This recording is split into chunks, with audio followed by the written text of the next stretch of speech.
afternoon, our viewers. Thank you for always watching us. This is Women Rise, Women at the Front Lines. And today I have a guest all the way from Ngora district. Yes, this is Miss Eunice Akiteng. Thank you for coming through. My pleasure. Yeah, Thank you this so much. is Civic Space TV, Women Rise. We are always here every Saturday at 3 p.m. We bring you amazing stories. And today, Miss Eunice will take us through her journey, her leadership journey. Eunice is she's in the education industry sector. She has been a classroom teacher, and she has grown from classroom teacher to director of studies, and currently she is the deputy head teacher of Skylands International School. Yes. So, and most importantly, Eunice is eyeing that seat in Ngora district, MP, woman MP, Ngora district. So she is going to tell us more about that, what she's hoping to do for the people of Ngora. And so all the people in Ngora district, we have your woman here. She will take us through her journey, and when the time comes, please look for her and give her all your support, as she will need it. Yes. So Eunice, you're going to tell us more about yourself. Our viewers will want to know, who is Eunice? What is she doing? Yes. Oh, thank you so much, Madreen. You're welcome. And good afternoon, viewers. It is a privilege and honor to be hosted here today. And thank God. Eunice, I'm Eunice, like you've said. Yes. My name is that, and my other name is Akiteng. Akiteng. Yes. I'm born of Ngora. Okay. Married to a gentleman also from within. Is there, Mr. Tolu, George. Okay. Yes, I'm a grown-up woman, married with 4 children. A teacher, and I've been teaching for the last 22 years. Wow. Yes, 22 years. So she has all the experience All. about leadership. Yes. Yeah. All the experience in totality. I began my journey of career as a teacher, a grade 3 teacher, and I kept upgrading to where I am today. Yes. Yes. That is beautiful. And you will take us through your childhood journey, your education background. When you're growing up, did you think of, was it in your mind anywhere that you want to be a teacher, you want to be what you are now, or you had different thoughts at then? Yeah. Wow, thank you so much. Growing up as a child, of course, the other thing you need to know before even I forward my education is I grew up from a very, very humble family. Humble yet Christian. Okay. Yes, so I grew up knowing that all things, whatever you need, you get it through prayer. Because that's how we grew up. That's how my grandmother raised me, knowing that is a prayer. So I went to school the year that our president came to power. That was the year I started school. Okay. 86, but I couldn't continue because of insurgency. So I stayed home for another almost 2 years, and finally went to school, and in 87, and continued, started my primary education, primary exam in 93, continued to secondary. In a school, that school had just started. It's called Mukura Memorial School. Okay. In our place, in the days of insurgency, that school was built in remembrance of the people who had been burnt in a wagon. I'm sure you must have heard of it. There was some incident that happened, that people were burnt in a wagon. Whatever happened, we can't tell. But then the government built a school in memory of that. Okay. That's the school I went That is through. the school. Yes. Okay. Yeah, right now it is still a very giant school. She raised me. I was the first head girl in that school because they're the pioneers. I see why you want to go for Ngora district. Yes. Now, I don't want to miss that question of if from the very beginning I wanted to be a teacher. I must say yes. Oh. While I was in primary, I had a very loving teacher in primary 5. And incidentally still alive, and I'm in touch with my primary 5 teacher. So the teacher was so good that every time he came to class, he would ask us, before starting a lesson, are you all fine? Is everyone okay? Who hasn't arrived? A village school where children would come late, but he would endeavor to ask if everyone is in class. Yes, if all is well. That teacher inspired me. And I felt loved. I felt he was concerned. That used not happen at home, meanwhile. Only at school. It would happen at school, that the teacher wants to know how I am. So that's what inspired me to join teaching, a teaching profession, which I'm very proud of. Yes. So I finished my secondary school in that very school. Then I joined college. But again, growing up in the village, being a village girl, typical village girl, the other thing that I knew about education was you go to class, get it from the teacher, and that is it. If it is not from the teacher, I didn't have references like today. I've been teaching, like I've told you, for 22 years. But the children I teach have a lot of information, have material, which then I didn't have. You didn't have No. Yeah. So I see a lot of privileged children in town compared to the other ones in the village. So growing up, I admired the teacher, and indeed I pursued his career. Wow. Yes. That is beautiful. Yes. Yeah, so today do we see you're a teacher? Do you have your students, some of your students also admiring your profession? You were inspired by your teachers, so are there students that you're handling that are also getting inspired by what you're doing? Well, my students get inspired by my personality, but not my profession. I always ask very few. Out of maybe a class of 50, you find it 2 want to be teachers. And the first question I always ask, why don't you want to be teachers? Do you know what they tell me? You people get little money. People are now driven by money. People are looking at things that bring money first. Yes, it bring money first. So because of the setting, and I'm sure back in the village, up country, because children are not exposed to other professions which may be earn more money, all they see around are teachers, engineers, builders. So that's where they are limited to. Because I teach in an urban setting, children don't admire to be teachers because of that reason. Yeah, true. Yes. And we are happy that you're eyeing that woman MP seat. Maybe there will be, changes in the teaching sector about the remuneration of teachers. I think we've seen a lot of complaints.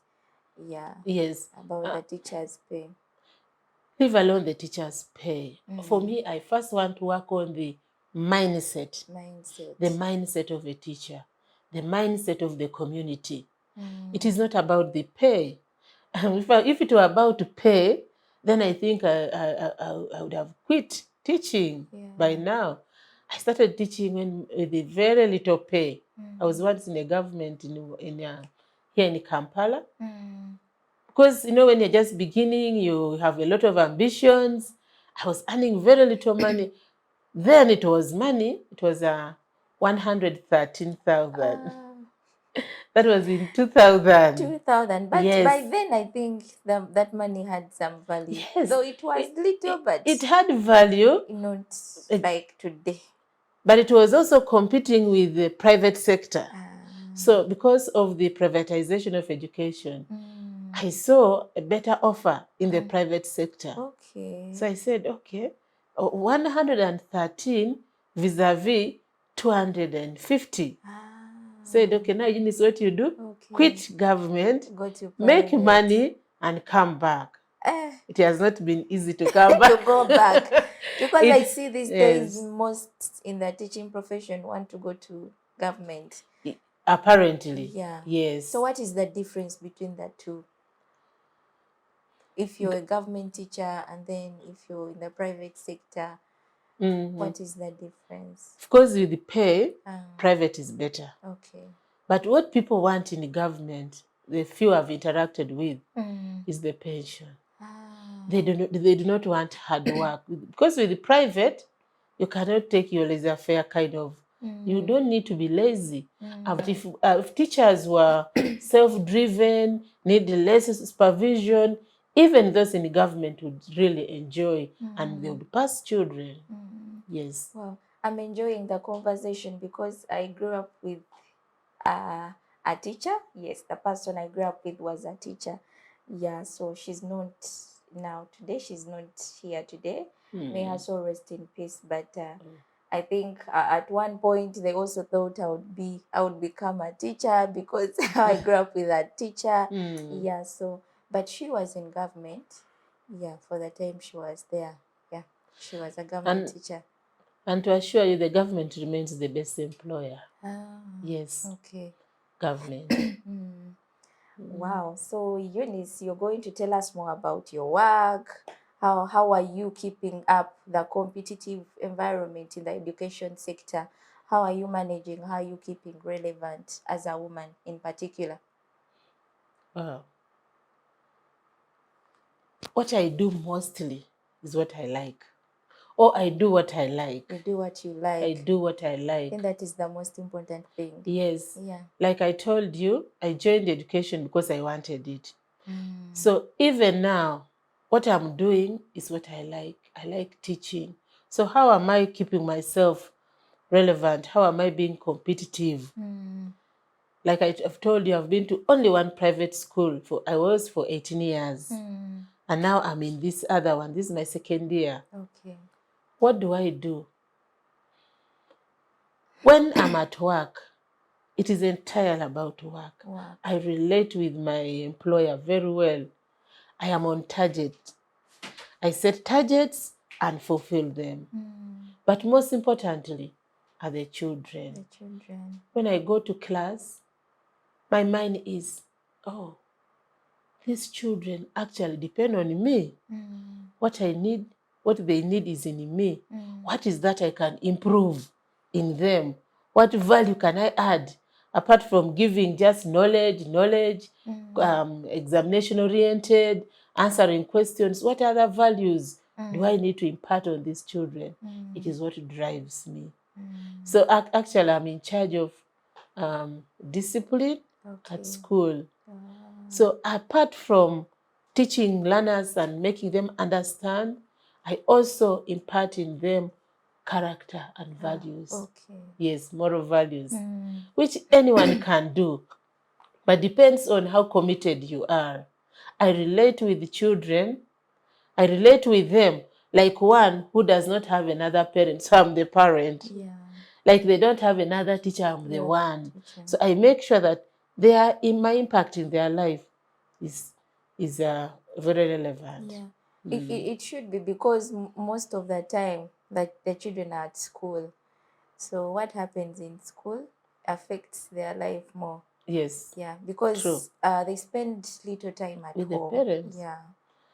Actually, now that most schools have holiday program, children don't have time with their parents. 2-3 days, they are back to school. 1 week, they are back to school. So a teacher should be able to take on the role of parenting. But my question is, I wouldn't want parents to leave their role of parenting. Because a teacher can never replace a parent. We only play the role, but we can't be a parent. Yes.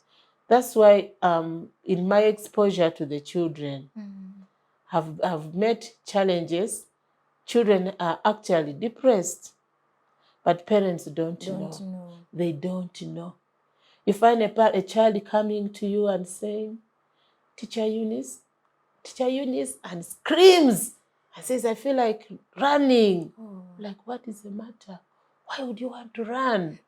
First scream. I always allow them to scream and cry out, because when they do so, they get relieved. Yes. Parents are absent in their children.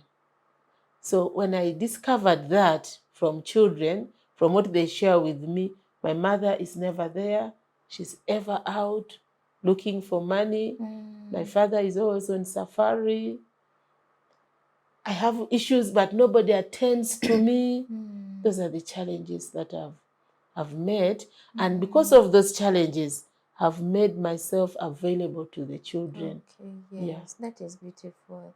And I think back then when we were in school, we had those moments where we had storytelling. You go in a group, and that group you're telling stories. Is it still happening in schools these days? All it's only about academics. Because even in holidays, children are staying at home 1 week, the candidates, and then you go back to school. You have a lot of books, a lot of work. So how can we bring back this culture that we had in schools, where kids had other co-curricular activities? Yes. Oh, thank you so much. You've hit my area. Now, I do not know what happens in other schools, but where we have a fully fledged co-curricular program. We teach children computer. They have cookery. All that relates with cookery, baking, making the whatever deals with the cookery. They know how to do chapati, all that. They do tailoring. We have a fully fledged tailoring room where children are taught with instructors. We have the library and other clubs like sign language. So we actually we're not on academics, on syllabus coverage, no. We do the other. Our children know sign language. Yes, because we realize that teaching children only to know science, mathematics, SST is not of benefit anymore. They need, yes, but skill-oriented education is better. And parents have gone ahead to appreciate it. And when you ask for a pay, a humble pay, they quickly do it. I think also the government has adapted, though I don't know how the progress it has made with the new curriculum. Does it cover all the schools? I don't know, all in particular. Mainly the urban-centered schools. No, it is supposed to be for all, including rural schools like where I studied. Yes. The only thing that government is still doing is to roll out, to train the teachers. That's why I told you at the beginning that the most important for a teacher is not about salary, it's not about money, but is the mindset. Yes, if teachers get to know that the money we get today is just limited for today, but tomorrow we don't have. But these children that we give skill, that we train on character, we build their self-esteem, is what we have tomorrow. They will be our source of income. I'm sure if you met your teacher today who taught you, the one you liked, would you really not part with? Of yes, course, yeah. That is the mindset I've developed, that we don't need to have it, because when we get, it goes. What about for tomorrow? I'm not also saying that teachers don't need money. No, true. Definitely we need. I know, and these days times are tough. Times are tough, but beyond the money, there is a child, there is a future teacher, there is a future leader. Yes. Wow. So we are skilling the children so that they are able to be reliant when they are out of school. Like in our school, during the vacation, when children are out for holidays, those who sit P7, they can go out and do some work, which they are doing and doing very well. Yes. Oh. Okay. And any challenges so far in your teaching profession? Have you encountered any challenges? A number of them. Number of them. One,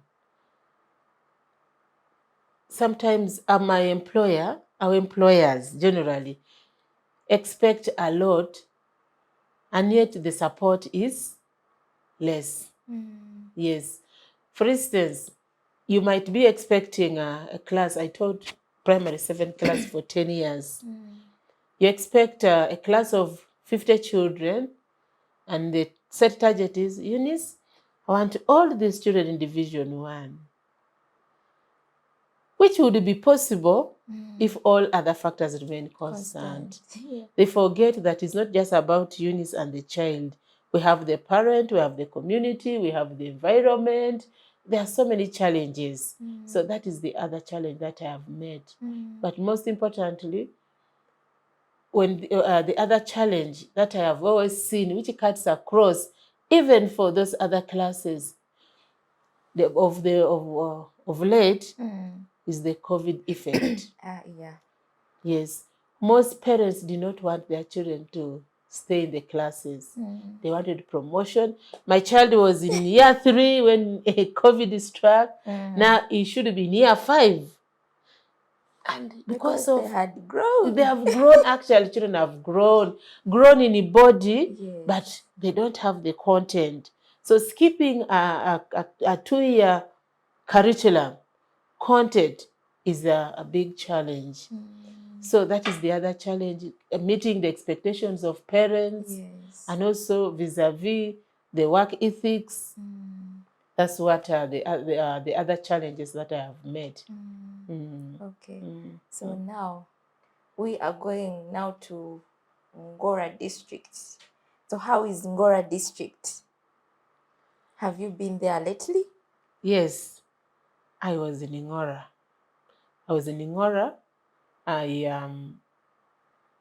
And I'm in touch with Ngora. My people of Ngora know me. First ask me, how did I go to Ngora? How did you go to Ngora? How did I go to Ngora? Being a born of Ngora, studied in Ngora, and just left Ngora for work. I had known the challenges of people in Ngora. Yes. I studied and left Ngora after my O-level. Okay. Moved out, came and studied in Kampala. Went for my I didn't tell you that I hold a bachelor's degree in education. I also registered for my master's. Okay. Yes, but I haven't completed. Yes. Yeah. So having been in that setting in Ngora, knowing the type of people who live in Ngora, I felt a passion for Ngora. Like I told you earlier, Ngora is one of the poorest districts in this, yet has a lot of able-bodied people.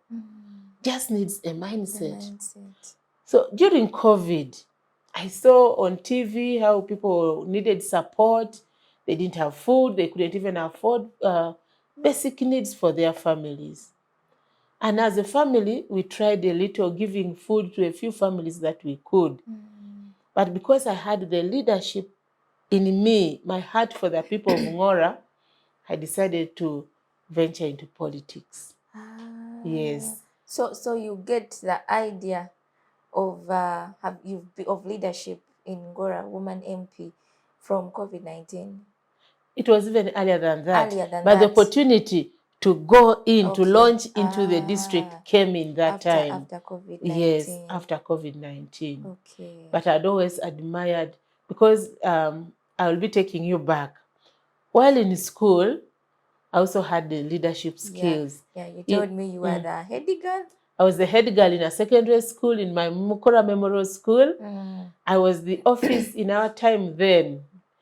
We had a head girl, and then we had an office girl in primary. So I was the office girl. Teachers used to send me, take these books to the office, go to the staff room, do this. Because of I was so vigilant. My social life has always been good. So I felt, oh, I can be a leader. I can be a leader. So that's how I got into leadership when I joined secondary school. In year 2, the students liked me and said, Eunice, I think you can speak better for us. Okay. Yes. So I got into politics. I campaigned as the head girl, and I got the votes. You got the votes. I got the votes. Yes. And that was secondary. When I joined university, I was at Makerere University. I finished in 2010. I was also voted as the group leader. Yes, I was doing external, we're having external studies. Yes, I was voted as a group leader. So I realized that I had the skill. Yeah. I had the skills. Now, what hit me most, or what inspired me into it, is a very prominent lady.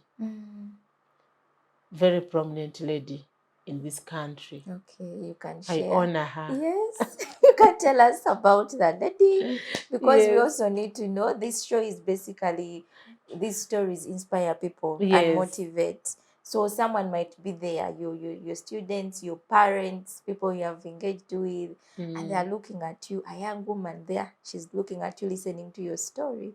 So one day you'll be there and someone will say, Madam Eunice inspired me to be this. So we need to know who your inspiration is, and in leadership, yes. Yes. Honorable Justice Justin Lumumba Kasule. Okay. That lady is my icon. She's my heroine. When she was, before she became the prime minister, the minister in the prime minister's office, she was the secretary general of NRM. Okay. That her composure, her ability to pull crowds, her ability to speak made me say, okay, I think this is possible. Yes. Lumumba is such a composed lady. Yes. I would always follow her. I follow her program. It even made me to know more things about her. Okay. Yes, I got to know her husband, I got to know her sons. Because, and she, by the way, she doesn't know me as an individual. But I know a lot of information about her because I look up to her. Yes. So every time I think of the people of Ngora, I see the people of what Justin Lumumba has done for her people. Yes. Yes. So I think that is, you mentioned something. So it's important to have someone you look up to, because that keeps pulling us, lifting us, giving us the spirits to also try and be like them. Yes. Yeah. Very important. So do you also do that? You have students. Do you also encourage them to have a role model, to have an idol they look up to? Yes, I do it so much. Actually, I encourage them because I keep telling them, you're not an island. Yeah. You need somebody to mentor you. You need a mentor. And a mentor doesn't mean that only in academics, because they have their mentors in the class, because you're good at mathematics, so I'll befriend you, you'll be helping me, or at science. Not only that, we also need people we look out for. Their character. Who is your mentor? I keep asking them. Whom do you look up to? Whom do you copy? Whose lifestyle do you copy? Yes. But you take that which is good, yes, from that person. Okay. So back to Ngora. My people of Ngora need help. And the help is not about money. I discovered, because of my interaction with my people of Ngora, it is information they need.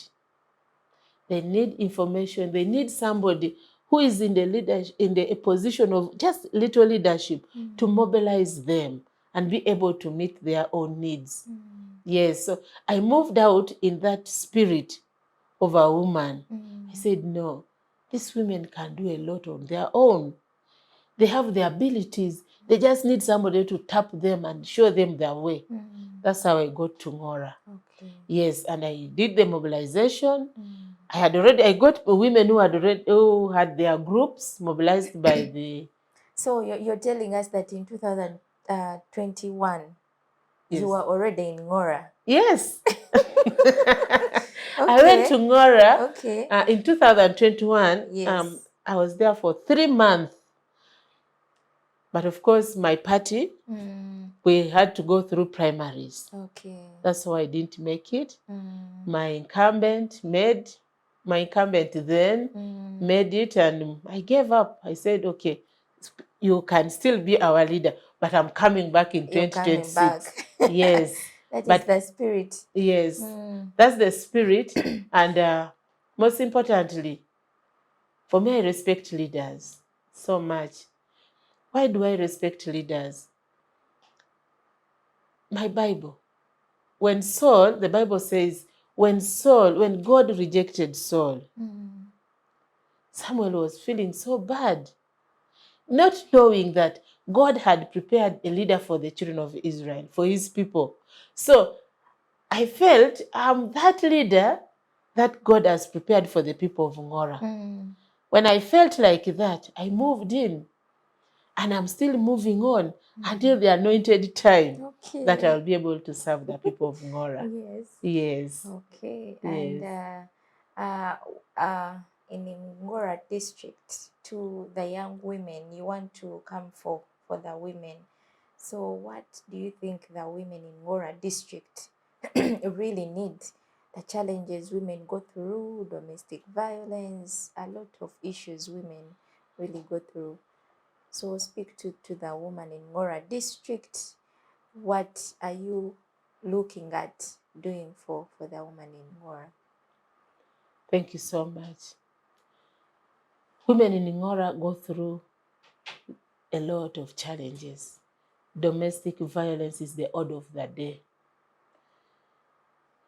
Domestic violence is in a mild way that you may not know. Men no longer beat women openly. They have psychological torture. Okay. Men abandon women and children at home. They go for months. They are not there. It is a form of violence which the government needs to come up with policies. In my support, I'm going to support the government to substantiate policies that can help voice the concerns of women. And not just women, but family life. I'm out for family life. How can we have a table where a man and a woman can talk and solve their issues?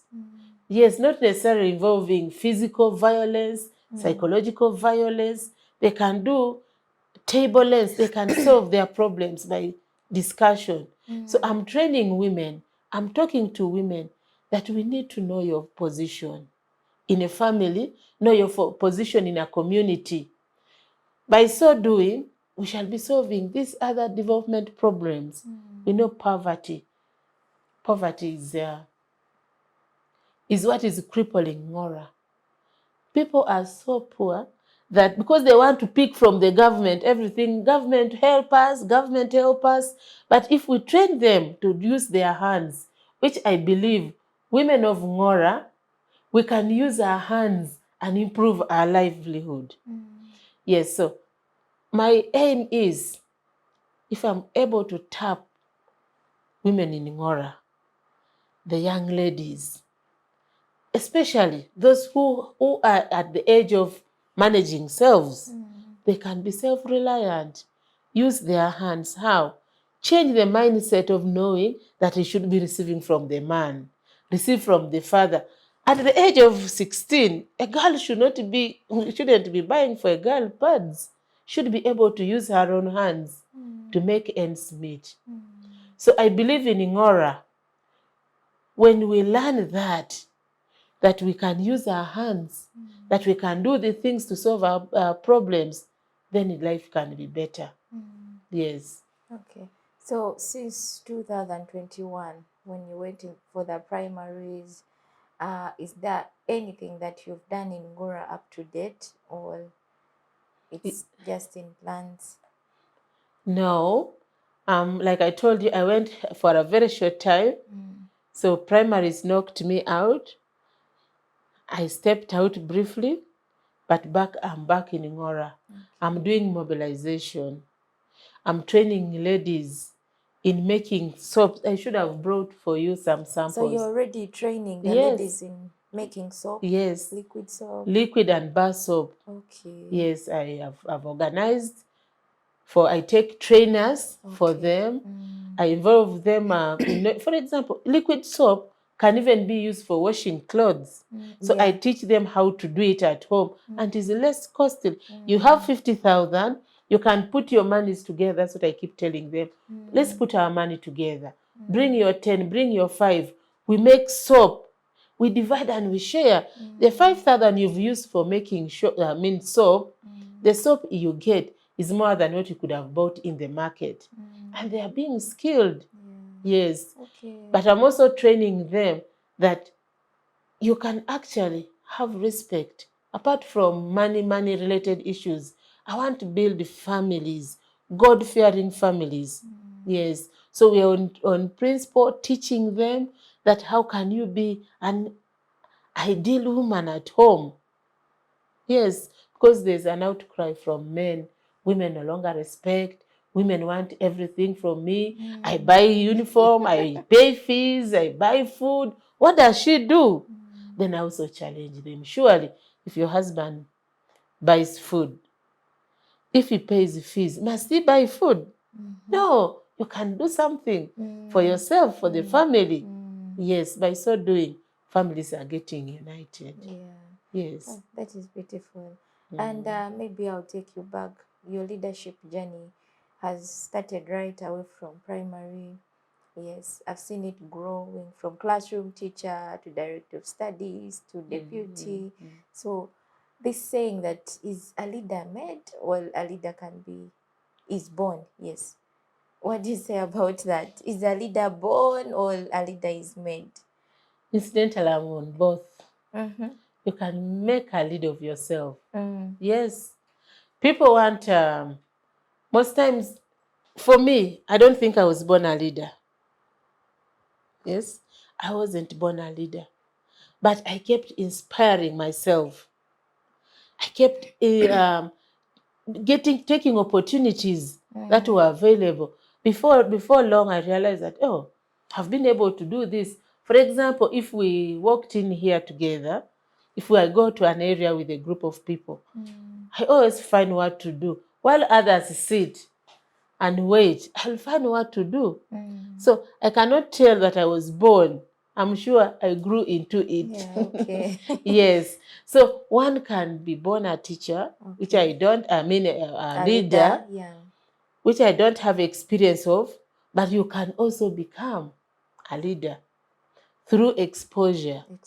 Yes. Share with us some of your leadership tips, all the leadership qualities, what you think, what you've done, what has helped you mold into become a great leader, yes, to the level that you are now on. Oh, thank you so much. Madreen, yes, my leadership work started, like I've told you, way back. But what has kept me relevant and liking what I'm doing is my adherence or my liking to learning. I like learning a lot. True. I read, I do courses on leadership. I do it intentionally because I want to keep relevant. I want to keep the relevance in my work, in what I do. I do that. The other one is I do a lot of networking. Okay. Yes, the networking has helped me a lot. Networking helps you know that what you don't have, you can actually create, or you can learn from another group of people. You can learn from someone else. When I don't know what to do, I don't give up.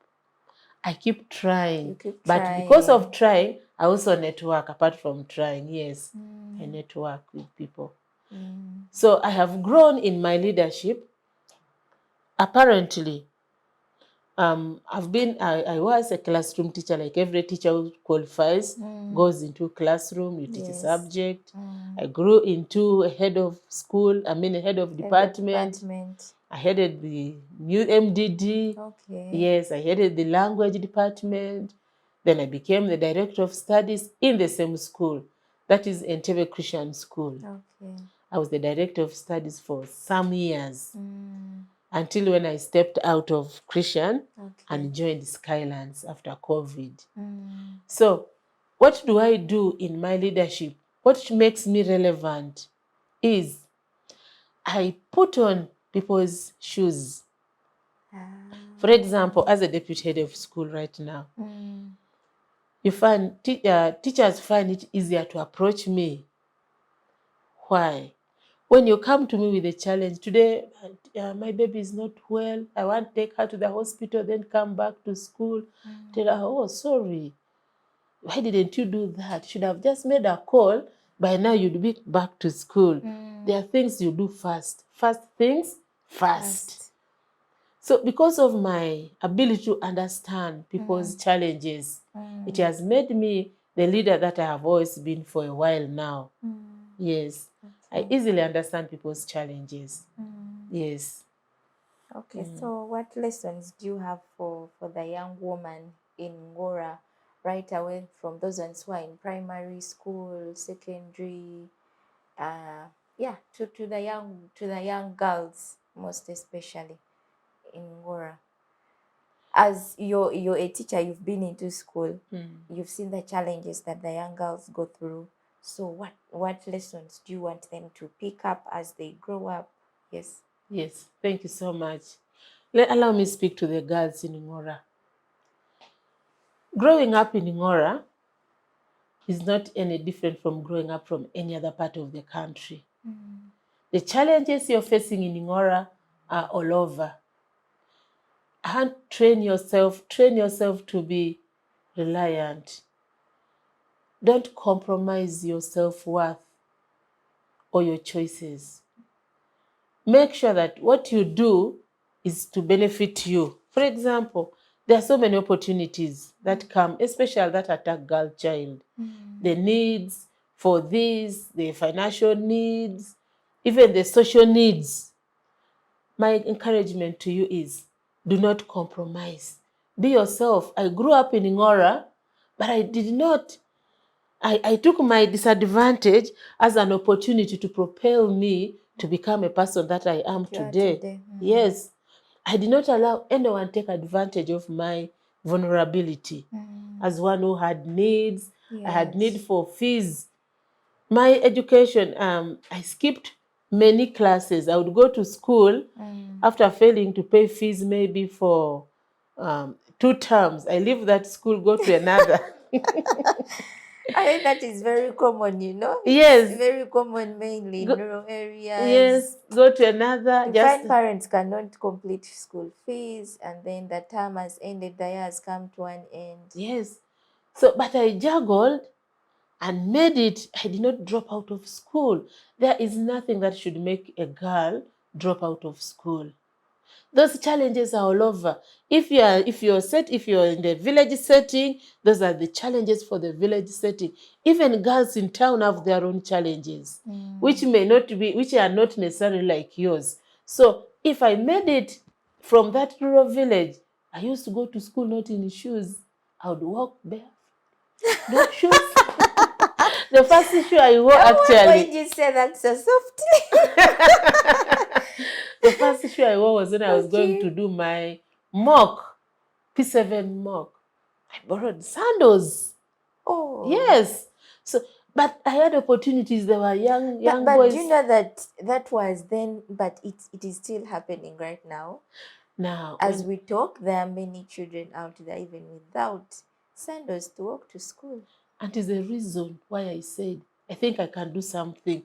Whenever I go to the village and I see children in uniform, worn out uniform, without shoes, not even sandals, I feel so bad because it reminds me of my past. And I feel something can be done. I haven't gone ahead to train how to make shoes. Yes, I can make shoes. I can make, there are machines for making shoes, but I can even use my hands. Your hands? Why do I do that? I have a vision that in Ngora district, in the few years to come, people should not be in such a setting. That they walk across swamps without shoes because they want to acquire education. So girls in Ngora, ladies in Ngora, please don't lose your self-esteem. All things are possible. The choice you make today will determine what you'll be tomorrow. I made a choice and I said, even with the luck, because I didn't have, like I've told you, I will not compromise. I will not indulge myself with these affairs that can distract me from school, from class. I will be in class. When I'm sent away because of school fees, the other advantage I had was my teachers would know that tomorrow they are sending away children. And they would send, as soon as they arrive, would tell me, come late tomorrow.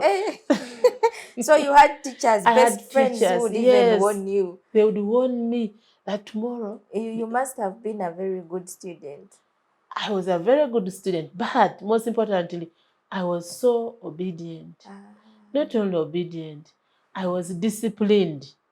I may have not been that super good academically, but I was disciplined. So because of that discipline, no teacher wanted to miss me in class. Yes. Wow. So they will tell me, don't come, tomorrow come at this time. Use the other road which leads to school. Wow. Here they will be stopping children.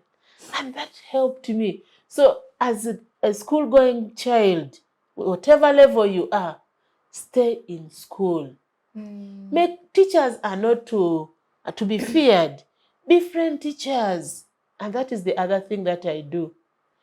In my class, I have slow learners and also those average learners, then super learners.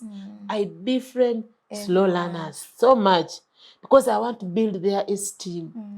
I keep telling them, it is not just about books, but you can do something else. Don't compare yourself with Madreen because she gets in 90s and you're struggling even to raise a 50. Don't feel bad about it.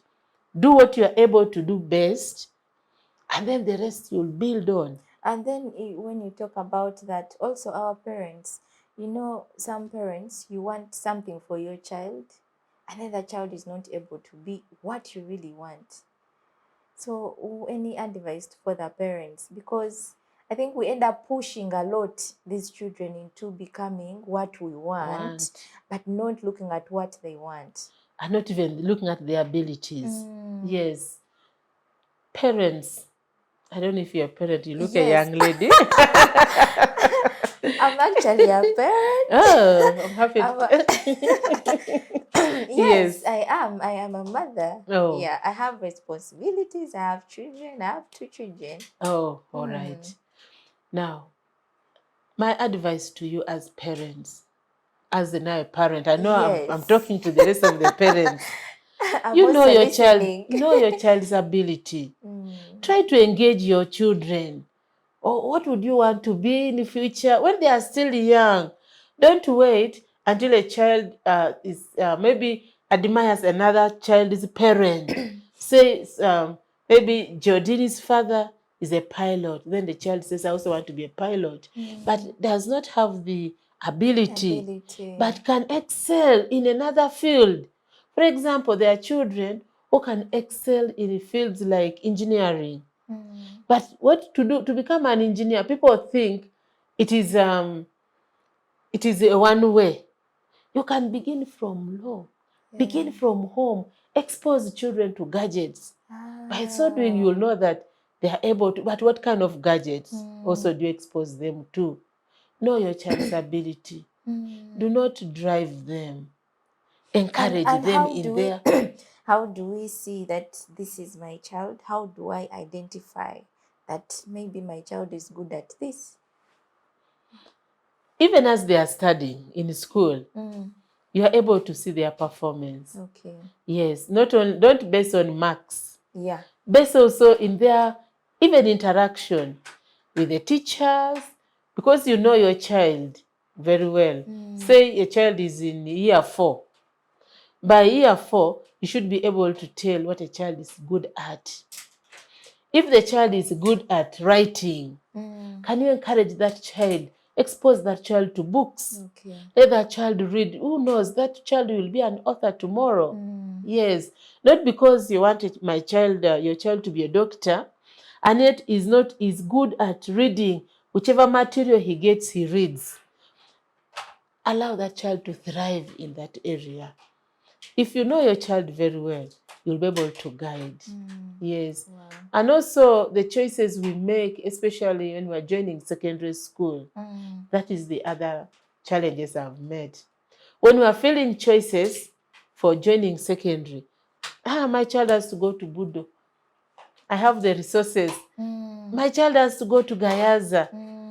Now, a child is struggling to be in a first grade, to get a 12, but he's wanted in Gayaza by a parent. Really, it is not only Gayaza that makes the children we want. We can actually help our children meet their, utilize their potential to their fullest, basing on what they're able to do. Don't over demand from them. Yes. Well, I think I'm learning a lot. I'm learning a lot about this, and maybe about children still. You're a teacher, you're a mother. When these kids are in holidays, I see a lot of children these days on social media. What are these children doing on social media? The effects. So when you go back to school, when you receive students back in school, do you notice any changes in the students immediately when they're back from home? Their characters, how do you handle that? A lot of changes. Now, because parents, I believe social media is good at a certain point, but then how do we do away with the bad, the side effects? It is training. We can't run away from social media. Social media has come to stay. That's what I must say. But we as parents can train our children. If you're my child and I give you a gadget, because children have, COVID made every parent to buy every child a gadget. But children have phones, which parents have not withdrawn from their children. They have. But if you put strict rules, you have a phone. What do you do with your phone? If we police them at the beginning, they will know that this is no-go zone. But you allow children to go to TikTok. You see them, we see our children on TikTok. You see a young boy or a girl of 11. And what he's doing on TikTok, you're like, oh no, right, I wish. 7 years, 5. 5. That is too early. Where do they get the time from? How do they balance school and doing this and TikTok? doing that? I don't know. Maybe some schools allow phones, but I wouldn't. Personally, I have a senior 3 boy. Another one is in senior 3. One is senior 3, senior 1, and then P6. I withdrew phones after COVID. When one wants to use a phone, ask from me, I give you my phone, or from the dad. And when you're on phone, I tell you, okay, you have the liberty, use the phone, but responsibly. They chat with their friends. I even want to know what they chat. I check. I say, okay, what have you been chatting? May I have a look? Sometimes they don't want. They also have their own WhatsApp and they lock. I tell my son, if you lock your WhatsApp, you'll not access my phone again. Yes, and if he says, all my friends have phones, they have iPhones. Mom, imagine, the whole of me, I'm even the leader in my school, but I don't have a phone. Then I ask him, what is all about you? Yes. So parents, please do not know what your children are using phones for. They need to surf, they need internet. But when they're using, what are they doing? You can't be there to monitor, but teach the basics.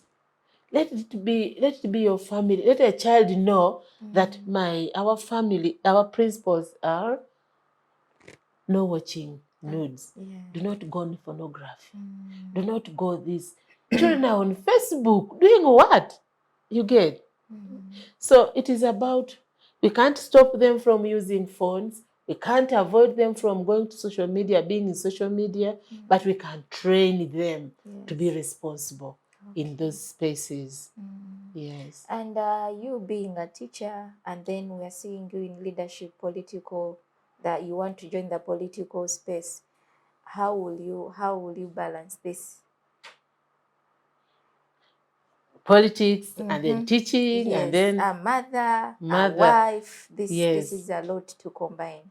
it is a lot of hassle for now because I also want my job. Gives me money, Yes. which helps me to run my political career. I also want to be a good mother. So actually, I have very short time for myself. I also want to be committed at church. I have to have time for church, have time for work with, of Are you course, also work. a leader at church, at your church? Yes. Okay. I'm also a leader. I want to be relevant every corner. Everywhere. So the most affected is me, You myself. forget yourself. I forget myself. But when I get time for myself, I really make use of it. Yes. Okay. So I make sure at my workplace, because school begins at 7. By 6:30 we are needed there. 6:30 I'm at school. I leave at 5. When I leave school, I go home. Quick, I'm good at cooking. Okay. Yeah, I'm a very good cook. Especially the kitchen work I like is scrubbing saucepans. Yes. So I reduce workload by making sure that my saucepans are the same ones I use as dishes. I lift food from the saucepan to the dining table after we bring back. So I reduce work. I make possible ways of reducing work at home. Yes. Yes, I have help, but they can't do everything. If you're not political career, at the political career, that time, where do you get that time to also do that? I do a lot of mobilization and I network. Okay. I have groups. I use my phone.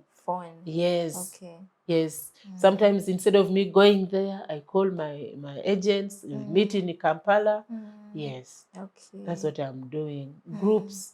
I have done a lot of group work with the people of Ngora. Yes. So I pick on the leaders and tell them in this parish on such and such a day, gather the people, the ladies, we are doing this. And I go with some group of people. Indeed. A lot of work, a lot of responsibilities.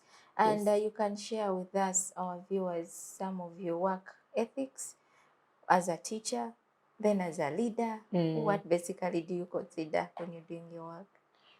Thank you so much. For me, integrity. Integrity is my backbone. Whatever I do, for example, right now I'm at the studio, yet I'm supposed to be in class. I left work for my lesson. I gave my colleagues that while I'm away, please let this work be given to the children. I do not want to cheat my employer. So I do not cheat. Integrity. Yeah, I thrive on integrity. The other one is hard work. Yes, I work so hard. I work so hard because I know hard work pays. Yes. True. Yes. Then the other thing that I want to, that I usually do, that I know will not compromise with what I do, juggling here, is I delegate. I do delegation. True. And when I'm delegating, I build trust. Each time I delegate someone to do that work for me, I'm building trust. And they realize that, oh, I can actually trust them. Yes. Okay. That has helped me a lot. I don't do things alone. Wow. It's really an interesting story because Eunice is doing a lot of things. How she's managing, you've heard. And you can also pick something from her story. She is a mother, she is a teacher, she is a wife, she's joining politics. She's not only joining, she has been there in 2021 and 2026 she's coming back.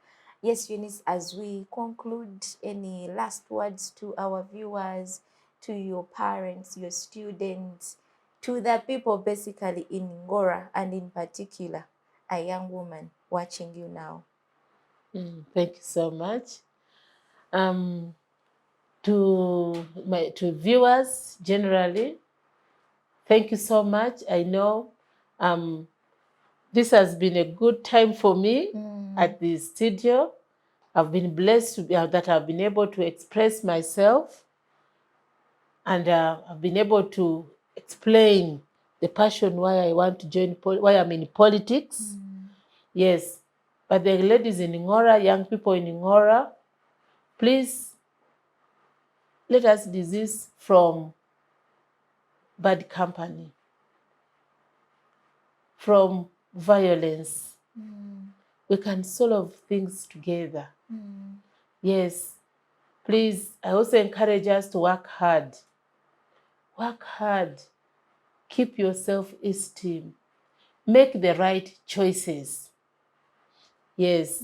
And I'm also encouraging everyone in Ngora, especially the ladies, maintain our groups. Those groups will help us.